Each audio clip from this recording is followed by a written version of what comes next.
Start us off, Carter.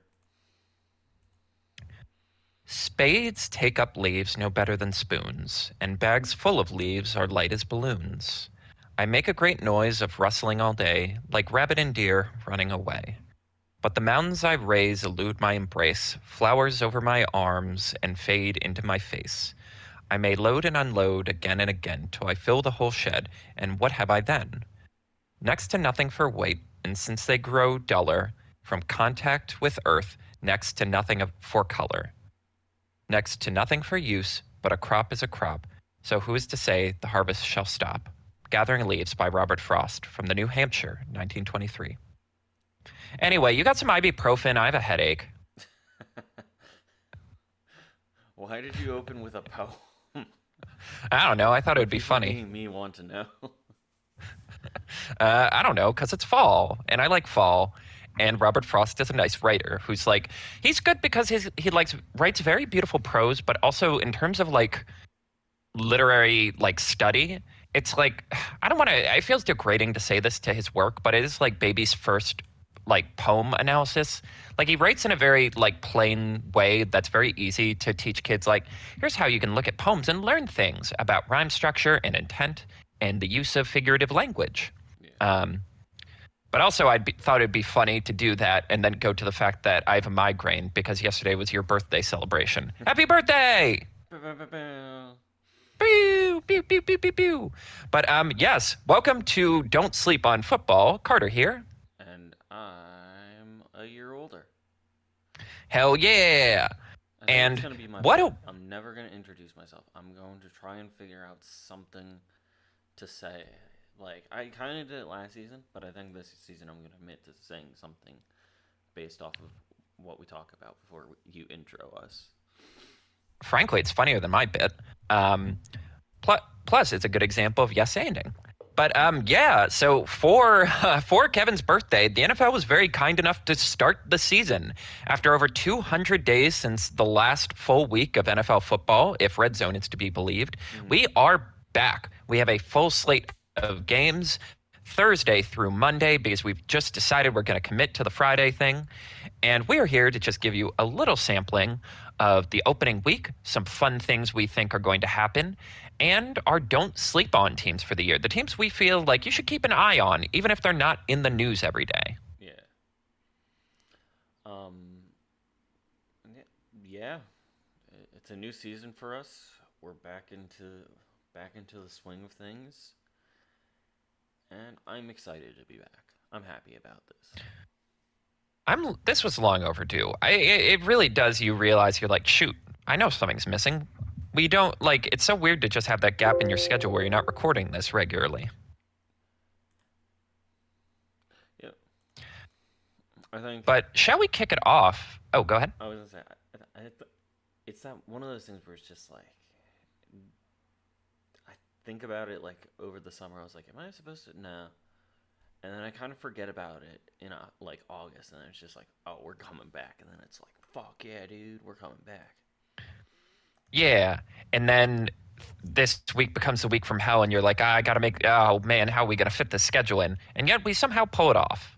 Um, Somehow. shall we somehow, some way? Shall we kick it off with a little talk about the opening schedule? I I'm compared to last year, I really like this week's I'm a lineup huge schedules are. fan of this. Like, usually I'm on my soapbox about things, Hmm. especially scheduling. I don't. I have like one slight note, and that's about it. But it's not like, oh, you put this at 1 o'clock. It's anyway. Let's start off with the opening game of the season. Thursday night football Yes. on NBC. Um, Cowboys versus Super Bowl winners, the Eagles at Philly. What a fucking choice! Yes. I I feel like too often they try to like I feel like in the past once they committed to the Thursday night football being like the banner day and like we introduced the teams, I feel like mm-hmm. the first couple like the first few examples, the first wave of them Like they were trying too hard to give the Super Bowl winner like a nice easy game or like a game that wouldn't have severe consequences if they Yes, lost. And I do feel like I am happy that the last 2 years they've kind of they eschewed that in really favor of just being like like no, we got to start off with a bang. yeah, like last year Chiefs Ravens insane game. Absolute slam dunk Hmm. rematch of the AC title game of the previous year. Yeah, Lived up to the hype. Everyone had a great time. And this year, because here's the rivalry thing, game. even though the Cowboys Eagles games last year weren't that Good. good, it's also It's graded on the curve of Cooper Rush was playing for most of them. yeah. And also like if you were to tell me that the Cowboys can at least rally and put up a good fight in the absent like I don't know. It's I'm again, I'm trying to think of how to word this, but like, you've spent the last 2 weeks being called, well, the whole offseason being like, oh, you're trash, you smell, you're diaper babies. yeah. And then you get your That best was player just trade, like and me it's like, alone. it's Jover. Yeah. Your owner's older than Joe Biden. Like, That all wasn't these you. people doubting you. Yeah, mostly me. I think that's I'm only surprised they you. haven't put like a restraining order. Like I'm surprised they haven't like banned me from like 100 feet from the stadium. I feel like I get really mean to the players. But Hmm. anyway, like I could believe they could at least throw like a decent haymaker and at least make it an entertaining game. Yeah. Um. Uh, Yeah. No. I love like we talked about this in the preseason shit. I love good like I love the concept of storytelling. I love when you put teams in like time slots that it is like these two are going to be brutal to each other. mhm. And regardless of Micah Parsons, regardless of the Eagles winning the Super Bowl, Cowboys Eagles is go like every single time is basically like a bloodbath. Right. Uh, someone someone might die, and I wouldn't be surprised. Well, okay, we don't want that to happen, I mean, but yeah, we yeah, don't want it's that to nice to have. happen, but Right. it's a grudge match, and Right. Uh, opening the season with that is, in my opinion, like a bar setter of like yes, is it going to be the best game? I doubt it, but it sets the bar for NFL scheduling. Yes. Yeah, because it's like I do feel, and on top of everything else, it's like, especially the last few years where preseason has kind of been de emphasized, like, barely anyone plays in the preseason now. I do feel like the first round of games do have a bit of a casual, like, they feel like spring baseball when they really should feel like you only get 17 of these. You kind of Yeah, do need to win as many as possible. Like, it has a little too much energy of, like, oh, April baseball, like, whoops, we lost 2 games to the Colorado Rockies. No big deal. That's a lie. No one lost to the Rockies this year. But, like, I think they did end up getting off the historic loss path, but they're still really bad. Um, but like, yeah, no, I like that we're opening with a game that could actually start with like a bare knuckle brawl. yeah, Like again, I know the NFL's hesitant to have that because they want they want the shield to look pretty, but like, nah, let's get in the mud to kick off. Like yeah. losing this game actually has consequences for the division. It has consequences for the seeding. Like, It has let's go. consequences for everything. Yeah, and Especially for this, the offseason felt particularly long this year, so to hit the ground running feels very yeah, nice. and it's also I think also like a very like I've mentioned this in the past, where I want the opening game to be one of three scenarios: immediate Super Bowl rematch, because that Mhm. would be wild if that happened, and it kind of almost happened. The Eagles play the Chiefs week 2. Right, but Um, it's a home game for the Chiefs, right? I believe so. Yes, I think it is at Right. Arrowhead. That's also why they couldn't do the Bills game because it's in Buffalo. Yeah. So there's that.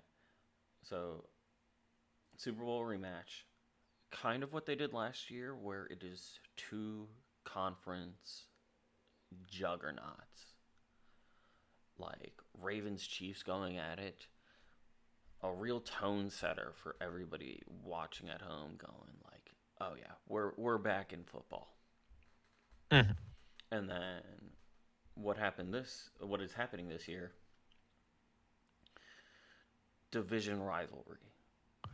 Yes, exactly. And the more brutal the fans are to each other, the better. I'm talking, I mean, obviously Eagles Cowboys, but I'm talking like Steelers Ravens.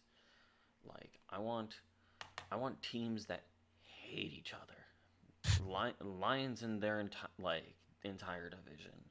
Like that's an open. Those are opening games. Hell yeah. Um, Um, yeah, we have then we have Friday, and Friday in Brazil again. I like it, but I why are don't. we trying to make Brazil happen?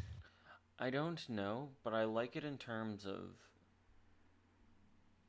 if they put like it's the second year they've done it. It's Chiefs Chargers, which I feel like is a bit like kind of comparable to last year it being Eagles Packers, where it's like, Mhm, all right, like some stakes are here, mhm. kind of intense, but not crazy intense. Right. The Like, Chargers, despite not having a lot of wins against the Chiefs, do tend to play them pretty well. I forgot that Justin Herbert's first game, the infamous Tyrod Taylor has to get rushed to the hospital because he got stabbed yeah. game, was against the Chiefs, who Oh, had I just won their forgot that first too. Super Bowl during this run. And everyone's like, oh my God, Justin Herbert's going to die. Instead, he slings it for like 300 yards, and everyone's like, oh, so is this guy just the chosen one? That's why I And I drafted did. Lad McConkey because I feel like Herbert's a slinger, and Right. I like Joe Alt. He was a great Hmm. pick last year. Um, Right. I'm excited an extra year under his belt. Right. And I do think much like they're similar to the Cowboys in terms of like a lot of people were on their butts this offseason after the kind of crap out in the playoffs. Hmm. There was a lot of heated discussion. There's a lot of heated discussion coming into this week. I believe it was just Ryan Clark just trying to fold Herbert like laundry, being like he's not a winner, he's not clutch, he sucks, he smells. Even though it's like statistically, Herbert is incredible in the fourth quarter. He has more fourth quarter comebacks than basically any other quarterback in the league. The problem is the two times he's been in the playoffs, it's been an abject Yeah, disaster. he gets Um, slaughtered. yeah, so I do feel like this is going to be an important tone setter, and like I don't know if I'm I looking and if I'm the if I'm the Chiefs, I kind of need to come out strong to make like a statement of principle for the Yeah, season. I would say there's more on the line for this game for the Chargers than the Chiefs. Um, Hmm. I'm curious to see if there is the referee tones set with the Chiefs, but Mm, I think it's a matter of if the Chargers look competent, and right, that is the scariest moment for right. some of the teams this weekend is if you look competent, your season might not be the best, but it's like okay, we still have faith. If you look Mm. like crap and like you could be on the chopping block very early on. Um, Yeah. Well, it's also like, especially, like I said, because so few teams play in the preseason now, you really, like, I have way more faith in the teams who come out week one and just look like, like you said, competent. They yeah, look like they're locked in. They look like they're ready to play. they You know, they the don't Saints need to last year be. being the exception that proves the rule. That was wild, 40 something points. Yeah, but at least that can be explained away. It's like, yeah, two of your linemen got hurt, and Derek Carr kept throwing the ball away, and then it was basically over. Yeah. Um, Um. but Yeah. yeah, and then outside of that, it's just a smattering of like very fun. I'm I. surprised how many divisional games we have this time around. It feels like a lot, and I'm here for it. Right. Just to rattle off a few, we have Buccaneers Falcons, Bengals Browns. I almost said Cardinals Saints. They used to be in the same Yeah. division when it was Central. Um, Giants Commanders, Seahawks 49ers, Hmm. Lions Packers. That's like half the schedule is already division games. I feel like last Bears year, and maybe Vikings it's are just me Monday. misremembering. Oh yeah, and Bears Vikings Monday, which like is another like they really nailed the prime time games I, more than anything yeah. else. We'll get into that in a second, but yeah, like a lot of divisional games, and I like it a lot. I think that it's kind of one. It's not like a tone setter in regards to like, oh, this like will this team be good? Will this team be bad? I don't think so. But I think it is a tone setter for fans where Mhm. you get division rivals and stuff and it's like, all right, the fans are gonna be like coming in hot. It's not gonna be like for example, you're not throwing the Giants against the Bills, Mhm. and the fans are going like especially if it's in like Buff or like in New York slash New Jersey, Mhm. fans are gonna go into that cold. Oh It'll be yeah. 90 degrees in the stadium, and the fans will be ice cold because of it. Mm. Um, What is the weather in Buffalo supposed to be? I don't know. Couldn't tell you.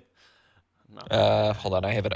For some reason, I just have it on my little app. It is a 54 degrees in September. That's my kind I of love weather. it. That Yes, is great football start. weather. Hell yeah. Um, Yeah, we got some fun games at the 1 o'clock slot. Or the 4 o'clock slot. There's one question mark, and I'm pretty sure you can tell which one. But every other game kind of makes sense. Seahawks 49ers, Lions Packers, Texans Rams. All great choices for the 4 o'clock spot. I you're would. curious about Titans I'm Broncos, curious huh? about Titans Broncos. Because Titans had first pick, they chose Cam Ward, and is it an opportunity to just show off the first overall pick? That one, that one's got me a little bit like a little question mark on it. I don't hate it though. I Yeah. think It's a fascinating. You know what it is similar to? It's similar to when Stroud had his first game against the Ravens, where it's like, let's just throw the kid into the fire right away and put yeah, him against one of the best defenses. If he comes out just looking, even if it's not great, if he looks okay, then maybe the season will actually be a pleasant surprise. But if they get folded like laundry, it's probably going to be a long year, and they're probably it's going to have to pick. So, they're going to have another high pick. it's a fun litmus test for the season for them. Mhm. So I'm excited just to see how that kind of turns out because it's such an interesting choice.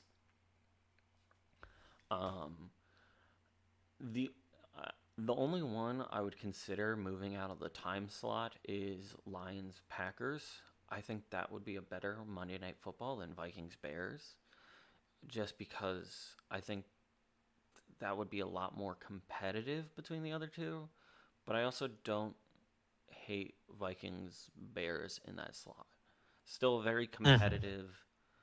uh, a very competitive division game, and I think it'll be. I think that's going to be the QB battle. I talked about it when we talked to the NFC, where it's just like that division is going to be decided by who is the best or most competent QB. And I think Right. McCarthy versus Williams both have decent weapons on both sides. Both have, I would say, a middle of the pack average, slightly above average defenses. I think it's going to be who's the better quarterback, and I'm excited for it. Yes. Yeah, I think that of all the games, that is the one that's going to generate the most like violent overreaction from the fandom, Mm-hmm. especially because there was another piece by Tyler Dunn. He's a guy who wrote the crazy Sean McDermott 9/11 piece. He apparently wrote a piece about like Caleb and sort of the weird vibes around the team last year, and apparently it's pretty rough on Caleb Williams. And again, you were 15-2 last year, Vikings, and now you're Yeah, putting in a guy who in the national championship game threw like 6 passes. I think both like whoever loses and if they lose bad, I think it's going to be like it's over, burn it down, all hell. I feel like I don't know, Bills fans are never calm, but I feel like damn near every other game, like even if you lose, you can be like, well, okay, there's some things we can learn here. It's going to be fine. It's week 1 of 17. We'll be fine. I think that one, like someone's going to smash a beer bottle on their head in frustration. Beer bottle. Oh, no, beer does come in bottles. I'm so used to cans. yeah. I was gonna say Um, that's a right statement. That's a bar room brawl standard mhm. throwing beer Oh, yeah. bottles. Yeah, but see, that's the difference. That's like a saloon. That's more like, John, we got to fight in this bar, John. I was gonna See, say I I actually thought started playing the yeah I game was now, gonna say audience. I actually know the you started playing context. Red Dead. You gonna finally I talk actually about did it? it. Um, yeah. No, Slowly, but I'm I, doing it. I agree. Where it's just like, regardless of who wins, Lions Packers, both are juggernauts enough and good enough teams where it's just like I can see them going 1-1 with each other very easily, and it's like a tone like it would be like all right, like I wouldn't say like my classic saying, this team didn't lose, they just Mhm. didn't win. But Vikings Bears could elicit quite a reaction, and I think Bears fans, if the Bears win semi-handedly, Bears fans are going to be super toxic. Oh yeah. Well, because it'll be like the delayed gratification because it was supposed to be last year, right? It was so Last year much was like going to be their this is our year. year. We're finally going to get it together. 1,000-yard receiver, 4,000-yard passer. Let's go. And then it was kind of the most miserable slog you could imagine for. Well, no, because Trevor Lawrence that year with Urban Meyer, Uh, but at least that had a lot. Which one did have more shot? The Bears had more Schadenfreude on the field because of the Hail Mary pass and not getting the playoff and like just disasters on the field. Urban Meyer was more of like the Schadenfreude of off the field, him like mhm. kicking his kicker, like make your fucking kicks, and the kicker apparently just stopping, being like, you can't do that, man. Or like the whole weird That's thing with so the weird. bar. Yeah. What a crazy it is. It is so funny. Things That's one of the exist. funnest parts about this show. Every now and then you just stop and remember some absolutely butt fuck nuts shit from Yeah. like a year or two ago, and you're like, why did that happen? Yeah. This insert event here happened. Um, and to cap off the schedule, Sunday Night Football, Ravens Bills, beautifully booked. Yes. That is like my qualifications for the opening game. Uh, Teams that really don't two like each other. they don't like each other. Two huge conference juggernauts. I am here for it. I think I think that is such a great opening game, and it is in the appropriate time slot, and it is going to be a hot contender for game of the year right off the bat. Game of the century, game of the millennium. I want to go that far. Well, all right. The Eagles But did that's win kind the of Super Bowl in a very embarrassing fashion for the Chiefs, and they bullied Tom fair Brady enough. too. So, uh, again, God, that is so weird to think. Of course, it's Philadelphia. Only Philadelphia yeah, could produce a team that could stop both of them. Um, but yeah, I don't know. It's just very funny. I'm a doomer. I was going to when we do our hot takes, I was going to say the Bills missed the playoffs, but that just feels standard for me at this point. Um, but I really do think the Ravens could put the absolute hurt on them. The way they're talking about it is like the way the Ravens are talking about it is like they're very mad and like hell bent on like proving it wrong. Uh, like proving everyone wrong that they should have won that playoff game. The Bills starting two corners, Benford and Tre'Davious White, who's only starting because their first round pick, Maxwell Harrison, has been out for the entire preseason with knee sprain, I believe. I think Lamar might put on a clinic. If you told me like this time when we're talking Tuesday or Wednesday, whenever we schedule our damn things, if you told me that Lamar threw like 4 touchdown passes and it was kind of a beatdown, I would believe that. But at the same time, you're like, yeah, premium slot, two best quarterbacks. At least one of them is going to put on the show. The law of averages suggests one of them is going to put the razzle dazzle on.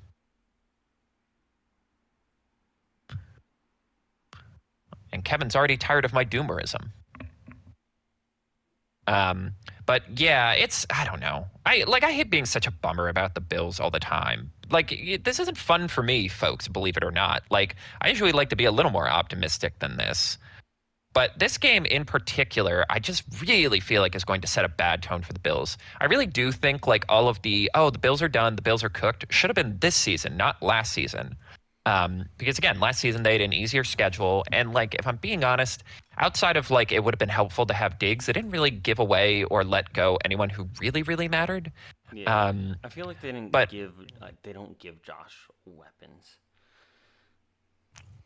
I think this is a game where, like, I think more than anything, I think that's going to be painfully apparent because that was painfully apparent last year against the Ravens. They could not get anything in the air because, like, or in the playoff game for that matter, Yeah. because the Ravens could just go man-to-man coverage and they didn't have anyone who could beat man-to-man coverage.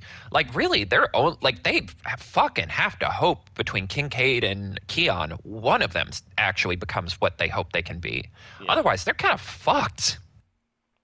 Like, if I you were think to tell me, like, I think a hot take I didn't want to put on was someone panic trades for Tyreek Hill.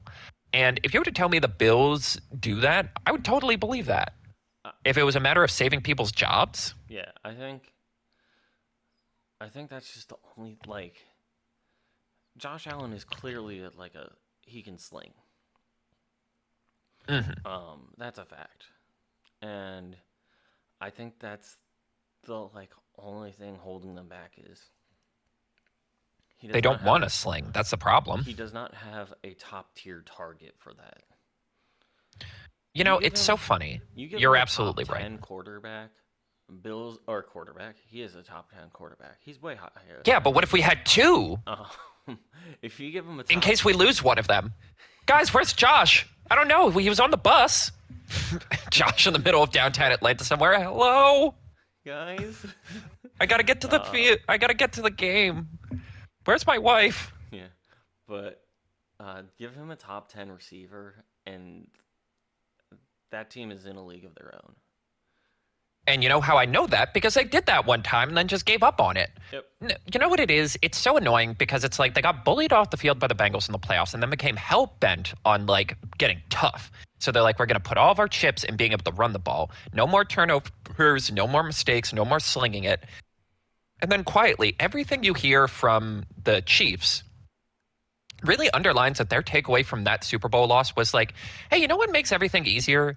If you have like three guys who can make explosive plays and just sling it around the yard. Yeah. It's like we're finally like there was a swing to ground and pound again once the too high safety thing became in vogue. And now it feels like we're swinging back to like actually throwing the ball very far is fun. And if you have a guy who can do that, you should do that. And the Bills are sitting here hoping Dang. Joshua Palmer is their salvation. Yeah. Um, Anyway, in terms of like fun storylines you're looking at, are there any that are really standing out to you right off the bat? Uh, going into week one, outside of all the rivalries, like divisional games, I don't see any. Like, I mean, there's the crazy storyline of Micah Parsons becoming a Packer, Mhm. which is its own separate Right, entity which of I feel, crazy. yeah, I feel like we've well trod that ground. Yeah, so I'm excited to see how that turns out. For both Packers and non-Packers. Mhm. Um, also known as the Cowboys. But I'm not. Yes, I famous. don't. That's the NFL. Packers and all the non-Packers. Yeah, I don't.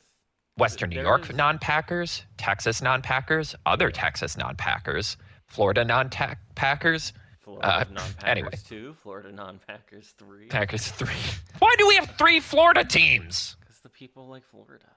No But one likes Florida. Disney adults barely like it, and they're obligated to go there. yeah, there is.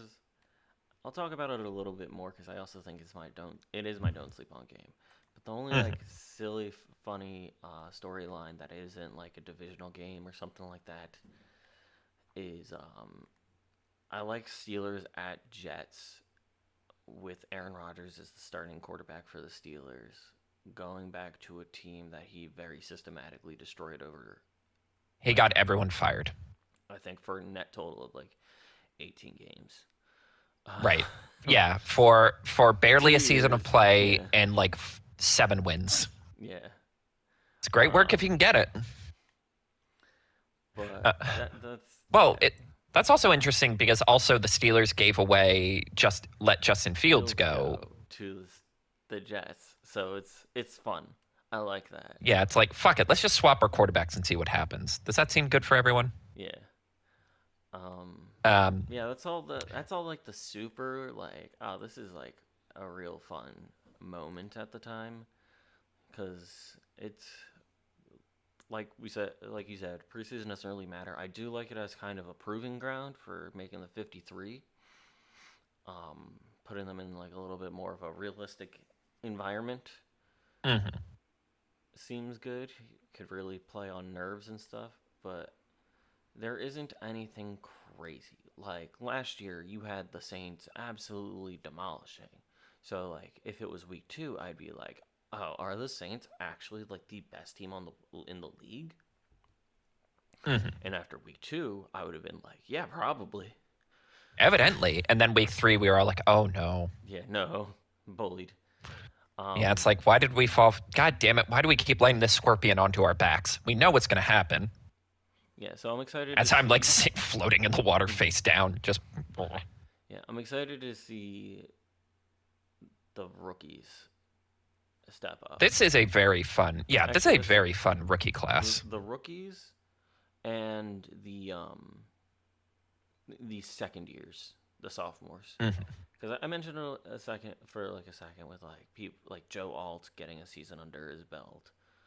I think that is the best way to gain momentum, but also like you get a year under your belt, and it's like, okay, I know how this works now. Especially if you are playing against like a scary teams or like good teams a lot, and you're starting. You started your rookie year, and now it's like, all right, season two. What do we got? What do we got going Mhm. for us? So like people like Brock Bowers, people like Joe Alt, some like Caleb Williams. It's like I'm excited to see how they do. I'm excited to see rookies getting thrown into things. Cam Ward at Denver, who is a tough defense. Um, Mhm. it's going to be fun to see, and also like I wouldn't say he's the most stacked, like on the most stacked team. Like who's his main receiver? Calvin Ridley, Right. which is I'm not saying bad. I mean, he's got Tyler Lockett too. Right. Again, he has like the ultimate collection of like kind of good guys. Yeah, he's got. Yeah, it's a lot of middle of the pack teams in or individuals in kind of a good way. Mhm. So I think it's going to be like we'll be able to tell how good he is truly mm, beginning of October, middle October.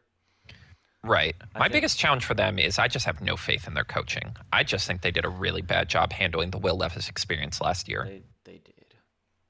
Like, Who's their like who's their again, head I know coach? like It's Callahan, oh right. and it's like, look, I get it.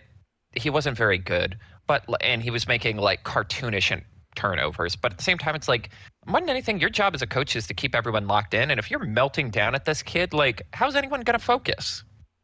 It was the Right. same thing with Robert Sala and Zach Wilson. It's like you've had 2 open rebellions against your quarterback. You probably did deserve to get fired. Yeah. Like if you couldn't keep everyone at least like even if it is literally just taking people aside and being like, well, it is what it is, guys. We're gonna lock in. We're gonna do our best. We're gonna at least try to get through this year. Like, you know, that comes with the job description. Um, Yeah. but yes, as we continue on, speaking of rookies and exciting things, do we want to pitch a couple seasonal baby boys, our sweet baby boys, our sweet Obviously, sunshines? we got CJ Stroud still. Yes. I Um, think we'll be tracking his career for a hot minute or until he does something truly like, ooh, we should not talk about this guy. And I'm right. hoping that's not the case. Yeah, he seems nice, but He seems yeah, decent. it's awesome that Seems we have to good. worry about things like this. It's rather unfortunate, but I Um, actually don't really I don't know how I'm feeling about if there's anyone new. I like who's jumping off the page right away? I mean, yeah. personally, I really like Jalen Daniels and I slash Drake liked May, yeah. but I also know because you don't like Washington, you might be I hesitant to agree to them. honestly I I would have been hesitant last year to agree to Jalen Daniels. the kid is he has earned it, kind of like Micah Parsons or Brandon Aubrey from like the Cowboys, where it's just like I typically find nothing good to say about Cowboys, but these are two people that are just so good at their position that I can't be upset. You know, Hmm. like I want to be like it's like I want to be mad at them, but it's also like yeah, you're so damn good that if you were not on this team, I would be I would be a bigger fan of yours. Which is why I can talk up Micah Parsons so much now. Yes, we're free. Yeah. Um, but yeah, I mean, the two I'm pitching off the bat, and I do think this is something we might just have to come back to during the season. Maybe you have to wait for them to appear. But again, Yeah. I've I'm gonna become go on a really vacation big. quest for them. Yes, just not eat or drink for like 3 days and just see things. Yeah, just But like, truly hallucinate. yes, you've seen that episode of King of the Hill, right? Yeah. John Redcorn is like, Joseph needs to have his rite of passage. He needs to go on a spiritual journey. And unfortunately, Dale's the one who has a hallucination. And the hallucination he has very clearly is underlining to him that his wife cheated on him and had a kid. But instead, he interprets it as he's a Native American, quote, the albino buffalo. Yeah. Um, and the all-timer punchline at the end of the episode is Bobby's like, yeah, because it's centered around the episode's centered around these punk kids trying to get Joseph to like graffiti the panda at the zoo, which Dale naturally escalates to, let's kill the panda. That'll make you way cooler than them. So Bobby is like, at the end of all of it, he's like, man, I forgot to have breakfast. I haven't slept in like a day. He falls asleep and he's in the Celebrity Circle game, you know, that like game where like everyone's in a big, like it's like all these celebrities are in boxes all stacked up on top of each other, and it's Bobby Panda, and it's just him as a That's panda. the match game, right? Yes. I'm going to go to Bobby Panda for the win. But anyway, obviously, I really like Cam Ward. I think he justifies the existence of the NIL. I think he's a cool, like, he's got that dog in him. I like that he was like jawing Shador as they're like training together. I want to believe in the Panthers because they have so many people I like. I'm very partial to Teteroa McMillan, as I've established. But yeah, those are the two I'm at least presenting off the bat that we will wait to see how the season actually goes. Speaking of which, do you want to do our sort of season predictions? I really like how we lay it out. We both present a probable, a stretch, and a long shot take. Yeah. Yeah. I feel like you have to separate and like make more categories for things such as like predictions and stuff because it's like we could have two drastically different caliber predictions Hmm. and it's like oh yeah what's your like one season prediction it's like oh we could do this and it's just like yeah that's probably gonna happen and then it's just like or option B and it's just like what the heck are you talking about Right. like I feel like dividing it up kind of puts in a fun solid like more predictions equals more content, but also it's just like this could be fun. Right. Right. Because, yeah, the spectrum of hot takes goes from cilantro. It's okay that cilantro tastes like soap to birthright citizenship was inherently incorrect. You know, we gotta have some boundaries here so we're not like losing our minds. But yeah, I'll kick it off with our probables, the ones that we feel like are the most likely to happen. I think we have multiple coach firings mid-season this year.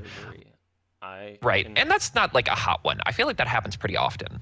I think we mentioned it at the end of last season or when we were like wrapping things up where it's people like we got who's the Dolphins guy? Mike McDaniel. Mike McDaniel, who felt like he could get fired, and then it feels like they decided to give him one more chance. Yeah, I think this is his final chance as a head coach. I feel like there's some coaches. Some coaches are safe, like Andy Reid, Nick Sirianni, Harbaugh, both of them. Yeah, both Harbaughs at this point feel like they're godfathered in. Although, I don't know. Honestly, if the Ravens don't make the Super Bowl again and it's another, like, they lose in the playoffs in embarrassing fashion, there's at least a discussion. But then you're probably right. It ends up like Sean McDermott. that's one of those arguments where it's just like I don't think their job is on the line until we get like a real upstart top of the line um like person that it's like, oh, you should be like the head coach, kind of like Ben Hmm. Johnson and stuff, where it's just like you are a head coach, my guy, like waiting for the moment. Hmm.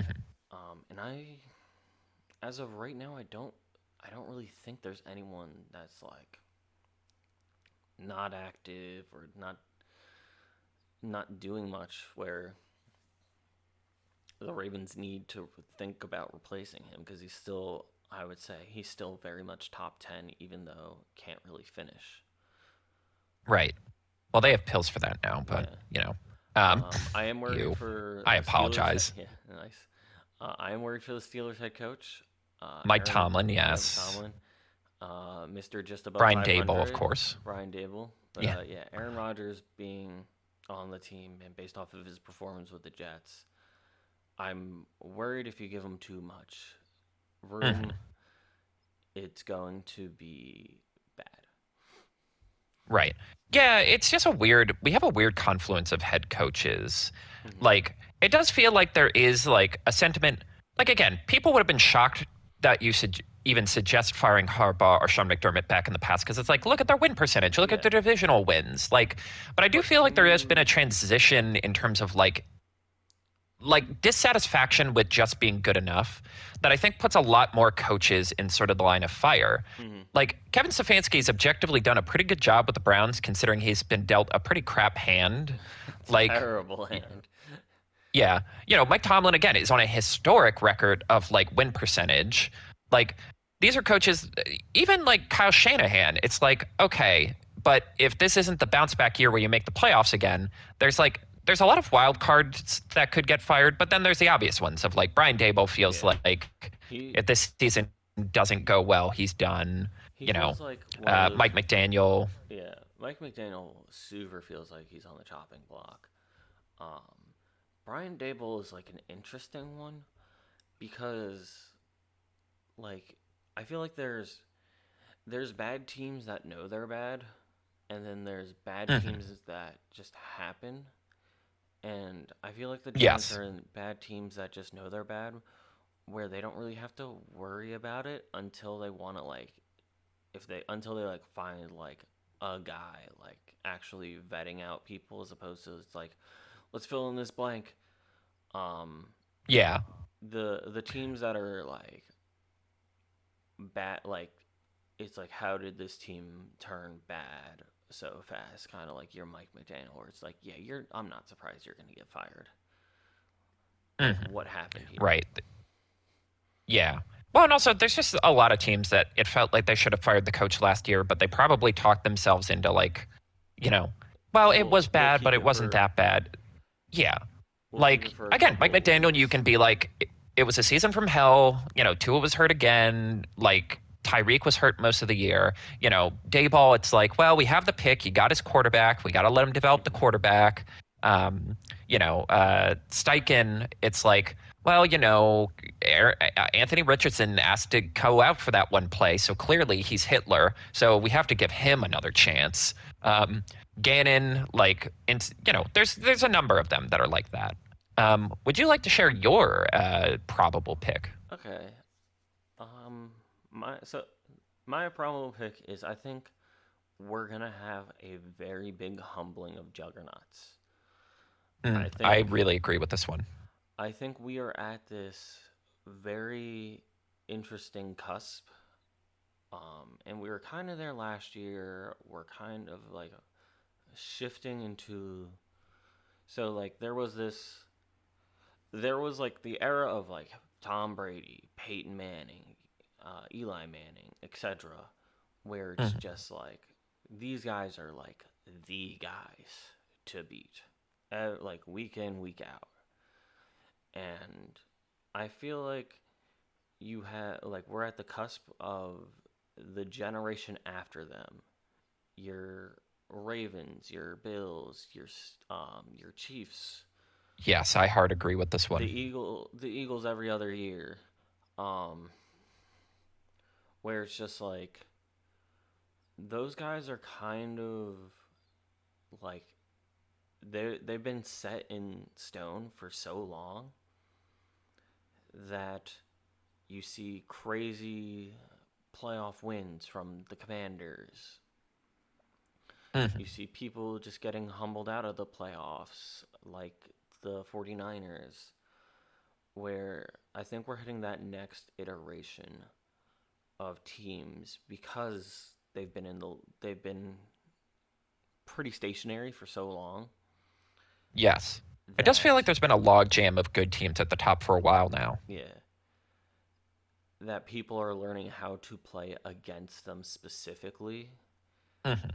and that's when I think that's when the shift is going to change. I could see teams like the Buccaneers kind of making a huge push.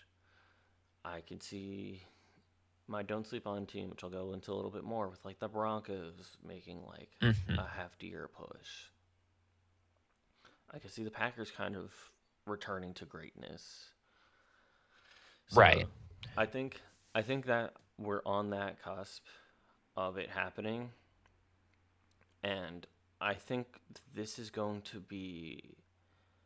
I don't I don't think this season we're gonna have as many like 15-2 fighting for the one seed in the final week teams anymore. I think we're gonna have a lot more teams that are like 13-12s, where it's like clearly still playoff calibers, but they've been humbled more. Right. Yeah, that's kind of it partially connects to my super hot take, but it combines with a take that I didn't want to fully commit to. I do think between the Ravens, Bills, Chiefs, Eagles, sort of Lions, sort of like the Yeah. guard who have been here for the last like 3 or 4 seasons, I think at least one of them is missing the playoffs. But then we've all gone broke betting on the Chiefs' bottom finally falling out. I didn't want to fully commit to that idea. Yeah. Um, but yeah, I think that's a really good one. I do feel like you know what it is? It's the influx of decent quarterback play now from like quote unquote bad teams. There was such a Mm-hmm. when bad teams don't develop their quarterbacks, it creates this logjam where like the top of the cream can stay the top of the cream for so long. But it's like now Drake May's good. We have Jalen Daniels who's good. Bo Mm-hmm. Nix is competent, which is all they really needed. Like we'll see about Penix. Like it does feel like the bottom feeders who have been stuck in like the 5 to 12 range for so long at Yeah. least have hope now in a way Post they haven't having really. like top tier quarterbacks and Right. stuff, and the Falcons. Um, Well, yeah, and the Falcons just exist. yeah, but like they're they're becoming like the last season, maybe season like 2 seasons, and theoretically going into this season, have been scrappy, and I feel like it's in a way where your team your team becomes marketable to veterans that want to be like on winner teams. Right. And I think that's like a very low key piece of the off season is when you have that like that desire to win, and people could be like I could be a guy to turn this team around. Like Right. I'm not saying Stephon Diggs is going to turn around the Patriots himself, but if they have a remarkable season, I could see him being QB or wide receiver like 2 to somebody that's Right. looking to move teams Yeah, I next see what you're year. putting down here. Yeah. It's the pool of teams that older veterans are willing to go to. Again, that's one of the advantages the Commanders had, where they were able to Yes. convince like Bobby Wagner. They were able to get Debo. They're able to get like a pool of like competent veteran. It's what we talk about it They a lot. It's like at all else fails, get competent veterans who can fill out the roster and yeah. like give you competency. Yeah. You you are becoming like the tier above, like for veterans, I think it's the tier above being a retirement team. So like you got your Exactly. retirement teams, kind of like the Cardinals, Where you just get a associated, big, where it's yeah, just like you're gonna still start, you're gonna get a nice contract, and and then you can gracefully go off into the sunset with yeah, your generational wealth. And that's kind of all that matters. yeah, you can yeah, you just disappear after your contract runs up, and then you The have uh, the Shaq to the Celtics yeah, pipeline of like this. Why are they? They weren't actually wearing this jersey, were they? yeah, you get the fun like season or two where it's just like, oh, you have like for example, Zach Ertz was on the Cardinals for a couple of seasons, I and was I I thought was gonna that was reference him. his thing. Same with like J.J. Watt, where it's just like it's like, oh, you have like this jersey. It's like, ah, that's like niche and cool. Um, so it's like that, and then you have the tier above that for like veterans, which is could I be the guy like that extra 5% that turns this team into like a real team of winners. And I think that's with like Stephon Diggs going to the Patriots kind of vibe, where it's just like, could I be that little bit? It's like, am I going to be the game changing guy? No. But am I going to be the guy that it gets makes it get the game changing guy? I think so. And then you have Mm, your elite game changer guys. You have Micah Parsons going to the Packers.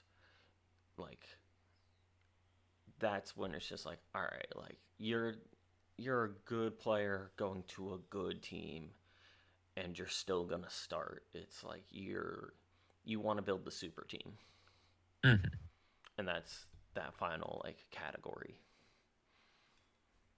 Right. And I do think it's also like the range of super teams or like teams that are capable of being super teams just feels smaller. And that's for a number of reasons. That's because quarterback contracts are so high. Mm-hmm. Like there's more paths to making a competent team now than I think there were before. Um, but yeah, I do think like we get to the end of the year, like I like again, I'm not saying the Chiefs, but it's like someone in that tier is going to have a really rough go of it and lose. Even if they make the playoffs, they're going to lose a round earlier than they'd ideally want. Yeah. I'm really curious about your stretch goal. This I'd like one you to elaborate on this. so my stretch goal, which is like I would say has a 30 to 70% chance of happening. That was my idea for stretch. Like probable you have at least 85% chance of happening. Stretch Mhm. you have 30 to 70, and then long shot is like I don't know 25% chance. Um I have Drake May breaks a record. I don't know what it is about his season last year. Like he was great as a rookie and did all sorts of like crazy stat lines. Um, I think season two for him is going to be dramatically in um like something might happen where it's just like, oh, I'm gonna actually throw for the most yards as like this season, or I'm gonna secretly rush for the most yards. Where like you would expect it from someone like Lamar or Jalen Hurts or someone like a quarterback that's like, oh yeah, this dude's running, but it's just like, oh yeah, like Drake May actually ran for more yards than them because he didn't really have anyone else to rely on. Mhm. Um, I think Yeah, I could see that. I could see him like or like having like the highest passer rating or like completion percentage like just some sort of sneaky goal that you don't really expect him to have. Right. Well, see, what's funny is I think this could be both a positive or a negative because I could also easily see I could also see a scenario where he has like a really high amount of turnovers Yes. because as exciting as dynamic as he is, he's also very volatile. Yeah. And if you were to tell me we get like a diet Jameis season where it's like objectively he's slinging it and keeping his team in games, but also holy moly, is he like, Yeah. is he turning the ball over a lot? I could see that too. I mean, I, frankly, even just like, hey, uh, do we consider the Patriots getting to the playoffs and getting a win as a record, their first playoff win post Tom Brady? That's I, not I would technically I a wouldn't record, say but it I feels would like say that's one. a fun fact, but I wouldn't say that's a record. Yeah, Mm, no. I think there's gonna be, but you are right with it could be a negative record. It could be the like worst passer rating. It could be the most interceptions of the league. I think I don't know why, but I have this feeling that we're gonna see his name somehow. yes, I do. Like, it does just feel like, and I know people probably gassed up Mac Jones a little bit, but it does feel different, for lack of a better word. It feels like it's like something is changed Yeah, in terms of like the coaching Patriots vibe, where it's like now it feels like we're actually getting serious about like, trying. yeah, moving on from Tom Brady and Hmm. Bill Belichick. Yeah. Um, I would humbly present my stretch vision. Tedero McMillan, the wide receiver for the Carolina Panthers, will be top 10 in most receiving categories. So, like I said, I really like him. He's kind of like the build and physique I really like from my wide receivers. Really lanky, long strider, like tall, good jump radius, good catch radius. Like, and a part of it is my faith in him. I think he was weirdly underrated as the season went on rough um, after kind of a rough go of it the year before. But also, I think that we've had a uh, pretty clean president of wide receivers, particularly rookie wide receivers, coming in and making a pretty big impact. Like again, it was an anomaly that Marvin Harrison Jr. didn't have the best season last year. So if you were to tell me that he is just like quietly peppered with catches and ends up having a pretty great statistical year, I could totally believe that. Hmm. Yeah, I can see that, and I think that's part of like the whole like don't sleep on concept, where it's like you're not expecting this from these weirdo teams. Mhm. That like it's like oh yeah, like someone on the Ravens breaks a record. All right, That's, everyone expects that. Josh Allen threw the most completions this year. All right. Well, okay. Well, No, actually, you're he's exactly got no right. one. That's kind of what we've been going for. He's got no one to throw to, but like, yeah, it's just like all right, whatever. All right, now for our long shots. Like, I'm. I feel like mine is a. I'll go with mine first, purely because mine is a Yes. very quick, silly reason, and that's about it.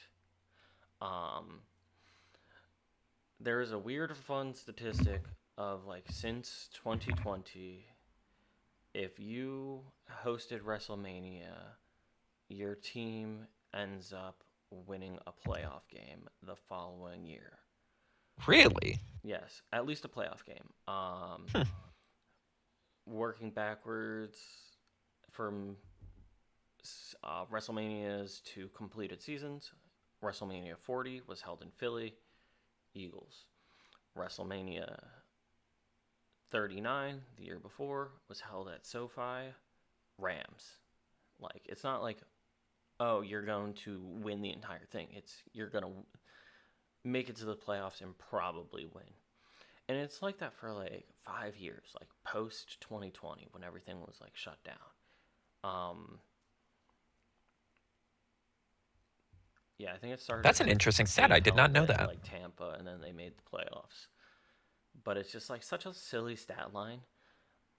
So this past year, WrestleMania 41 was held in Vegas. So my stretch or my long shot is the Raiders are gonna get a playoff win. They have, and I feel kind of It justified. has to happen at They some have point. Pete Carroll and Gino, who that's a very good combination. They got people like Brock Bowers. They picked up Genty.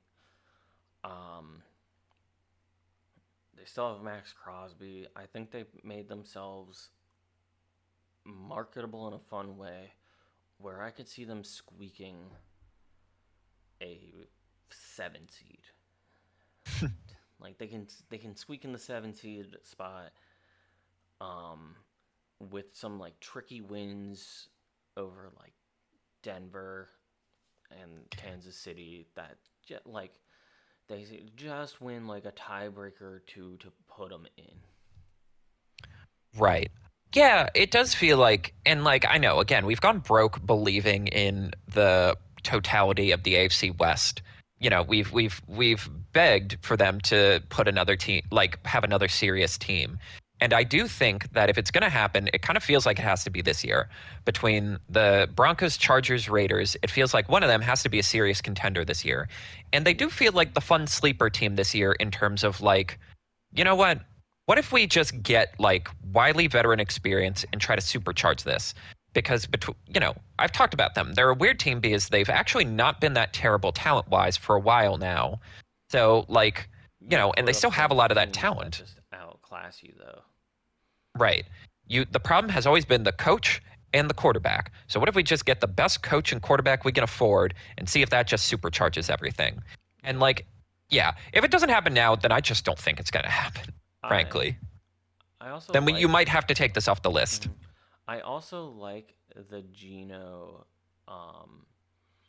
addition because it is a veteran who has had proven success over the years. And I think he knows that his career is kind of starting to wind down. And he doesn't seem like he has so much of an ego where it's like, oh, I have to start. Where if they get like a top tier rookie quarterback to work with and play like under him for a year or two, / like be his start instead of him, but Geno's QB2, I feel like you can get like a lot of veteran knowledge and miles out of that. And I mean, that is my ideal like quarterback room situation of obviously it's probably not going to happen, but like let's say in the hypothetical sense they draft Arch Manning. After that Ohio State game, I'm not so sure about that, but yeah, he was the first quarterback that came to my mind that like draftable.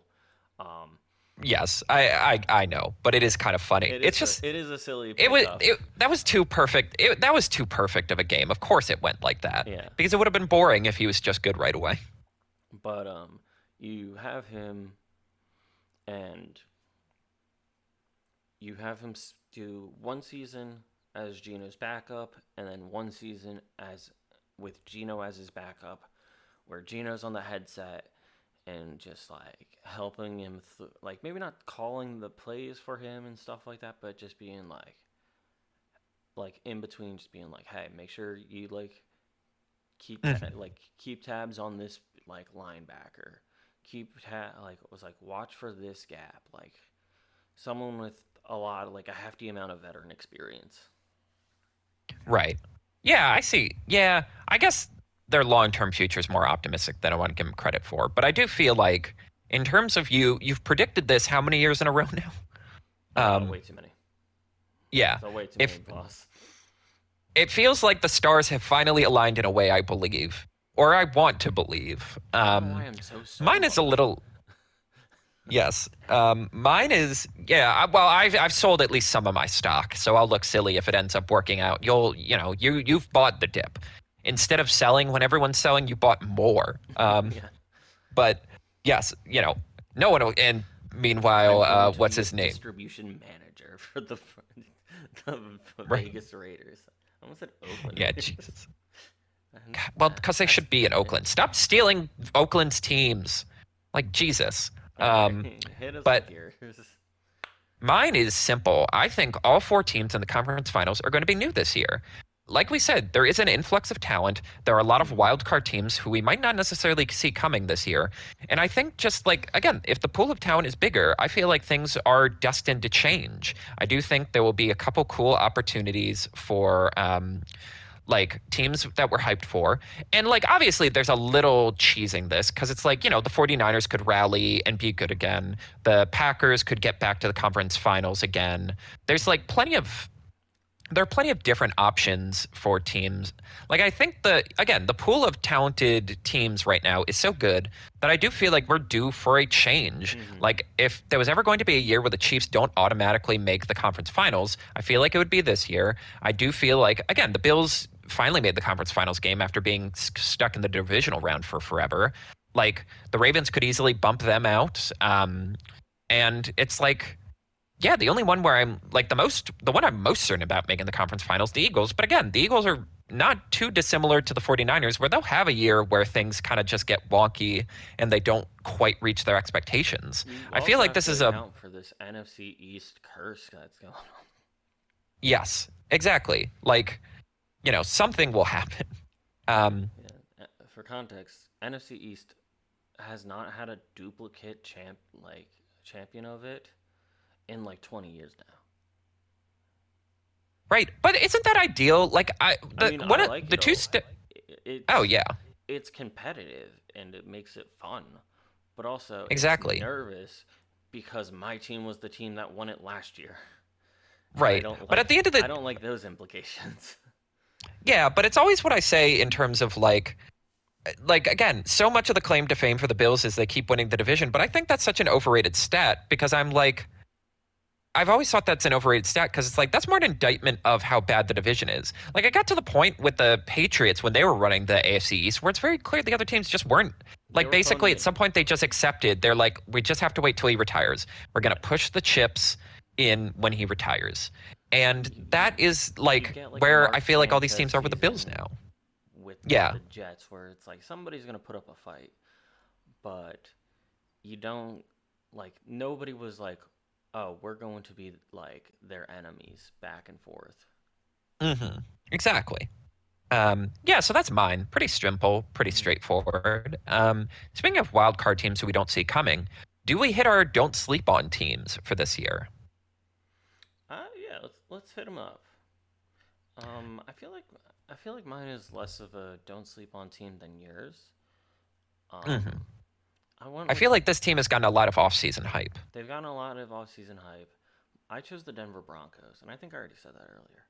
Um, I think like they proved last year where they could be like they went from team just having like decent like defense to having a hmm good defense to like a good defense with like a plucky offense. And I Yeah, think they did enough moves and acquisitions where they can be considered competitive and fighting on the offensive side of the ball now, and their defense seems better than ever. right, So right. They doubled down on def. Yeah, I think you shouldn't sleep on these. I think these guys might be one of your conference slayers.